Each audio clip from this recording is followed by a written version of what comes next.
Good morning.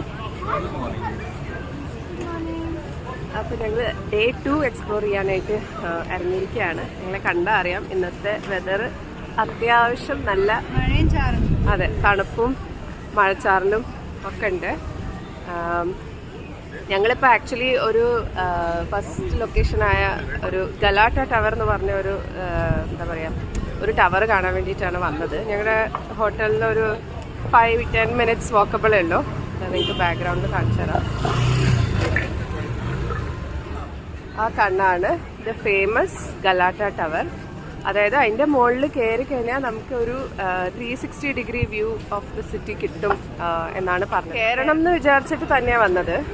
പക്ഷെ വന്നു കഴിഞ്ഞപ്പോൾ ഒന്നാമത്തെ കാര്യം ഭയങ്കര തിരക്ക്. പിന്നെ എന്ന് വെച്ച് കഴിഞ്ഞാൽ എനിക്ക് തോന്നുന്നത് നമ്മൾ നടന്ന് കയറണം മുകളിലേക്ക്. അത് ഇപ്പോഴത്തെ അവസ്ഥയിൽ നടക്കാൻ വലിയ എന്താ പറയുക താല്പര്യമില്ല. ഞങ്ങൾ ഇന്നലെ ഒരുപാട് നടന്നിട്ട് കാലൊക്കെ അത്യാവശ്യം വേദനയുണ്ട്. അപ്പോൾ മേ ബി നാളെയോ മറ്റന്നാളോ പറ്റുവാണെങ്കിൽ വന്ന് കയറാം എന്ന് വിചാരിക്കുന്നു.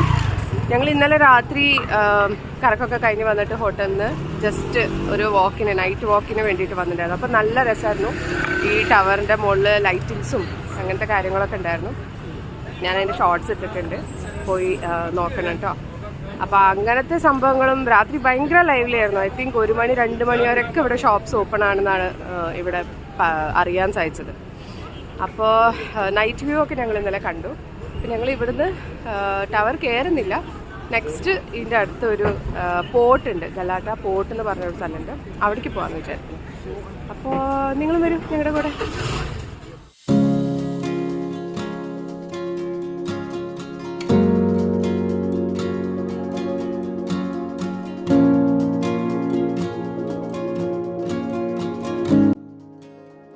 അപ്പോൾ ടർക്കിഷ് ലീറയാണ് ടർക്കിയുടെ കറൻസി. ഞങ്ങൾ പോകുമ്പോൾ ക്യാഷ് ഒന്നും ക്യാരി ചെയ്തിട്ടുണ്ടായിരുന്നില്ല. നമുക്ക് അവിടെ ഇഷ്ടം പോലെ ഇതുപോലത്തെ ATM കൗണ്ടേഴ്സ് അവൈലബിൾ ആണ്. അവിടുന്ന് ആവശ്യമുള്ളപ്പോൾ ഇതുപോലെ നമുക്ക് നമ്മുടെ നോർമൽ കാർഡ് വെച്ചിട്ട് തന്നെ ക്യാഷ് വിഡ്രോ ചെയ്യാവുന്നതാണ്.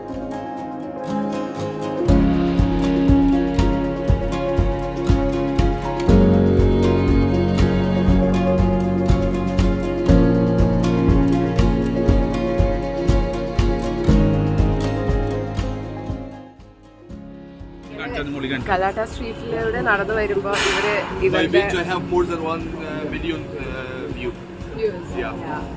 അപ്പോൾ ഇവരുടെ സ്പെഷ്യൽ കുറേ ടൈപ്സ് ഓഫ് ടീ ഉണ്ട് നമുക്ക് ടേസ്റ്റ് ചെയ്യാൻ വേണ്ടി തന്നു. ഇത് യൂക്കാലിപ്സ്, ഇതെന്താ പറഞ്ഞ പൊമോഗ്രാനൈറ്റ്. അങ്ങനെ പലതരം ടീ ഉണ്ട്. നമുക്ക് വേണമെങ്കിൽ ടീക്കൊക്കെ മേടിച്ച് കൊണ്ടുപോകാം.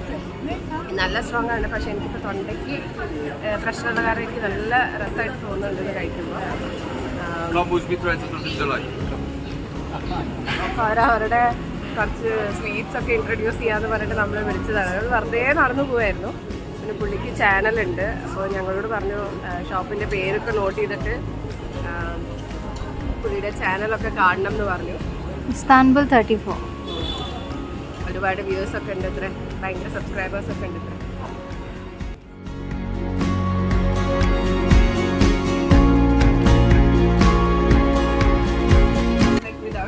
This is without sugar, with honey. This cup rotis with honey. And also, if you travel, we have vacuum seal for traveling, so it can be fresh for 3 months with the vacuum seal. And come see more things.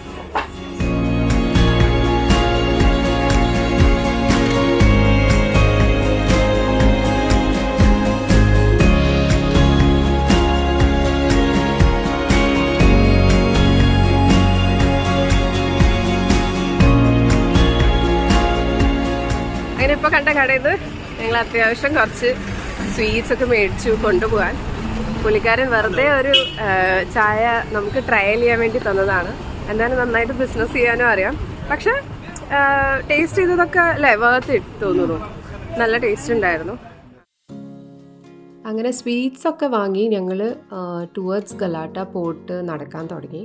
അത്യാവശ്യം നല്ലൊരു മഴ ദിവസമായിരുന്നു കേട്ടോ.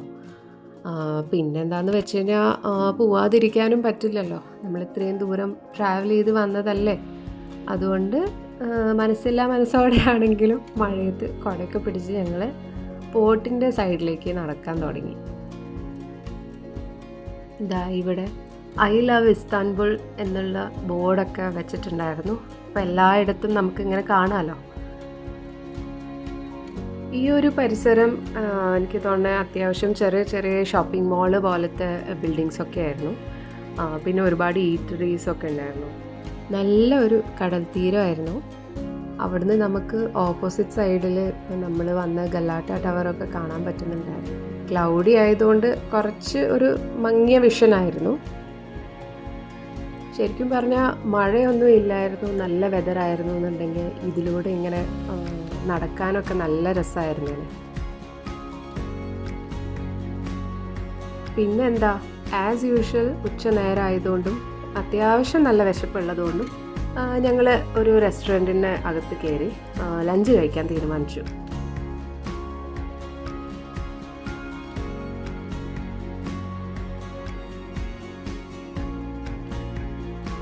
തണുപ്പൊക്കെ അടിച്ചിട്ട് തൊണ്ടയ്ക്ക് അത്യാവശ്യം കിച്ചുകിച്ചുള്ളതുകൊണ്ട് ഞാനൊരു സൂപ്പ് ഓർഡർ ചെയ്തു. ഏട്ടനൊരു ചിക്കനും ഫ്രൈസും, പിന്നെ മാളു ഒരു ചിക്കൻ ബർഗർ.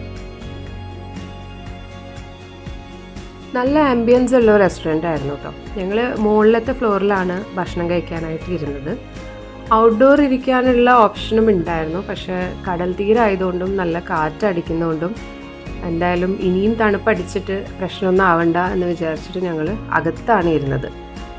അതുമാത്രമല്ല, പുറത്തിരുന്നിരുന്നെങ്കിൽ അത് കുറച്ചും കൂടി റിസ്കിയാണ്. എന്താണെന്ന് വെച്ച് കഴിഞ്ഞാൽ ഒരുപാട് സീകൾ ഉണ്ട് അവിടെ. അവർ നമ്മുടെ ഫുഡ് നമ്മുടെ ഒന്ന് കണ്ണ് തെറ്റാൻ വേണ്ടി വെയിറ്റ് ചെയ്തിരിക്കുകയാണ് വന്ന് റാഞ്ചി കൊണ്ടുപോകാൻ. അപ്പോൾ ആ റിസ്ക്കും കൂടിയും അവോയ്ഡ് ചെയ്യാമെന്ന് കരുതിയിട്ടാണ് ഞങ്ങൾ അകത്ത് തന്നെ ഇരുന്നത്.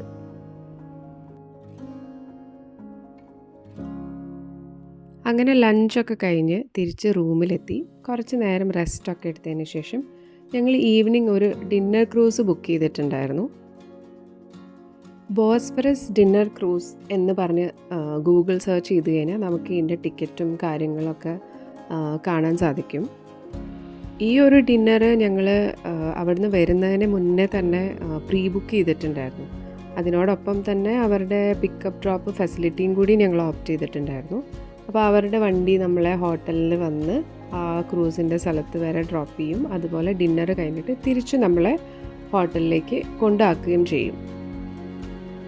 ബോസ്ഫറസ് റിവർ ടർക്കിനെ സംബന്ധിച്ച് വളരെ ഇമ്പോർട്ടൻ്റ് ആയിട്ടുള്ള ഒരു റിവർ സ്ട്രേറ്റ് കൂടിയാണ്.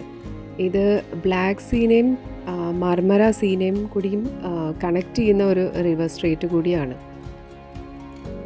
അങ്ങനെ ടിക്കറ്റൊക്കെ ചെക്ക് ചെയ്ത് ഞങ്ങൾ ബോട്ടിനകത്തേക്ക് കയറി. വളരെ വിശാലമായ ഒരു ഹാളിൽ ഒരുപാട് ടേബിൾസൊക്കെ സെറ്റ് ചെയ്തിട്ടുണ്ടായിരുന്നു. ഒരുപാട് ലൈറ്റും ഡെക്കറേഷൻസും ഒക്കെ ചെയ്ത് വളരെ ബ്യൂട്ടിഫുൾ ആയിട്ടുള്ളൊരു ആംബിയൻസ് ആയിരുന്നു കേട്ടോ അതിനകത്ത്. ഓരോ ടേബിളിനും ഓരോ ഡെഡിക്കേറ്റഡ് വെയിറ്റേഴ്സിന് അവർ അസൈൻ ചെയ്തിട്ടുണ്ടായിരുന്നു കേട്ടോ. അങ്ങനെ നമ്മുടെ വെയിറ്റർ നമ്മുടെ ടേബിളിലേക്ക് നമ്മളെ എസ്കോർട്ട് ചെയ്ത് അവിടം വരെ കൊണ്ടാക്കിയിട്ടുണ്ടായിരുന്നു. ടിക്കറ്റിലെ മെമ്പേഴ്സിൻ്റെ എണ്ണം പ്രകാരം അവർ ഓരോരോ ടേബിളിൽ അത്രയും തന്നെ പ്ലേറ്റും അതിൽ കോൾഡ് അപ്പറ്റൈസേഴ്സ് ഓൾറെഡി സെർവ് ചെയ്ത് വെച്ചിട്ടുണ്ടായിരുന്നു. അങ്ങനെ മൊത്തത്തിൽ നല്ല ഒരു ക്യാൻഡിൽ ലൈറ്റ് ഡിന്നറിൻ്റെ ഒരു ആംബിയൻസ് ഒക്കെ ഉണ്ടായിരുന്നു.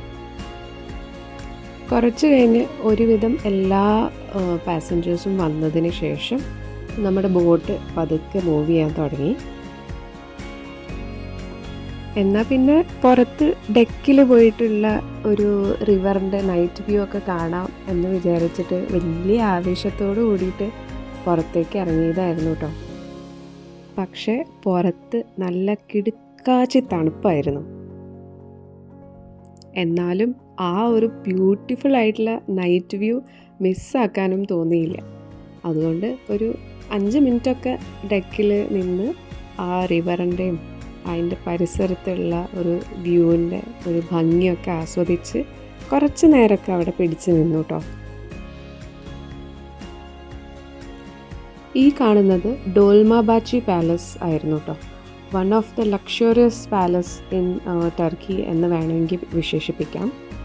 ഞങ്ങൾ പക്ഷേ ആ പാലസ് വിസിറ്റ് ചെയ്യാൻ പോയില്ല. നിങ്ങൾ ടർക്കിയിൽ വരുന്നുണ്ടെങ്കിൽ മസ്റ്റായിട്ടും എടുക്കേണ്ട ഒരു ബോട്ട് റൈഡ് തന്നെയാണ് കേട്ടോ ഈ ബോസ്ഫറസ് റിവർ റൈഡ് അല്ലെങ്കിൽ റിവർ ക്രൂസ് എന്നൊക്കെ പറയുന്നത്. ഒന്നുകിൽ ഡേ ടൈം അല്ലെങ്കിൽ നൈറ്റ്, രണ്ടും ഓപ്ഷൻസ് അവൈലബിൾ ആണ്. രണ്ട് വ്യൂവിനും അതിൻ്റേതായ ഭംഗിയുമുണ്ട്. അങ്ങനെ കാഴ്ചയൊക്കെ കണ്ട് തിരിച്ച് സീറ്റിലേക്ക് വന്നിരുന്നപ്പോഴേക്കും കലാപരിപാടികളൊക്കെ ആരംഭിച്ചു കേട്ടോ. 3 to 4 hours ഒരു ഡിന്നർ ക്രൂസാണ് ഞങ്ങൾ ബുക്ക് ചെയ്തത്. അപ്പോൾ ആ ഒരു പാക്കേജിൽ ഡിന്നറിനോടൊപ്പം ടർക്കിഷ് കൾച്ചറിൻ്റെ ഭാഗമായ കുറേ കലാരൂപങ്ങളും ഇൻക്ലൂഡഡ് ആയിരുന്നു.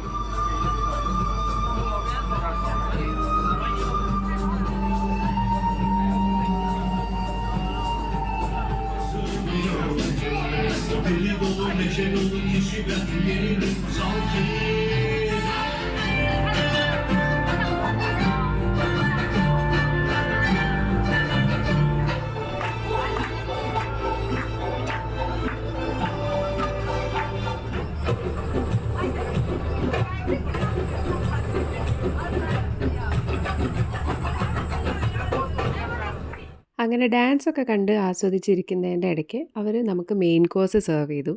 ഞാനും ആളും ഒരു ചിക്കൻ ഡിഷും ഏട്ടനാണെങ്കിൽ ഒരു ഫിഷിൻ്റെ മെയിൻ കോഴ്സാണ് ചൂസ് ചെയ്തിട്ടുണ്ടായിരുന്നത്.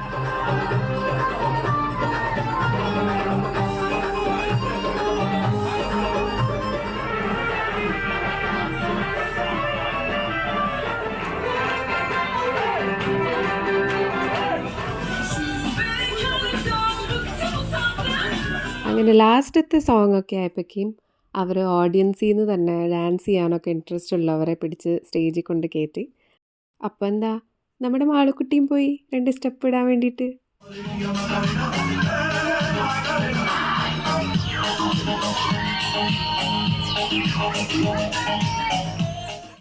ഫൈനലി നമ്മുടെ ഡെസേർട്ട് വന്നു. 2 ബക്ലാവയും പിന്നെ കുറച്ച് ഫ്രൂട്ട്സും. പിന്നെ നമ്മുടെ ക്രൂസിലുണ്ടായിരുന്ന വേറൊരു സംഭവം എന്താണെന്ന് വെച്ച് കഴിഞ്ഞാൽ, ഒരു ക്യാമറ ചേട്ടൻ എല്ലാ ടേബിളിലും പോയിട്ട് നമ്മുടെ ഗസ്റ്റിൻ്റെ ഫോട്ടോസും ഒക്കെ എടുത്ത് കൊടുക്കുന്നുണ്ടായിരുന്നു.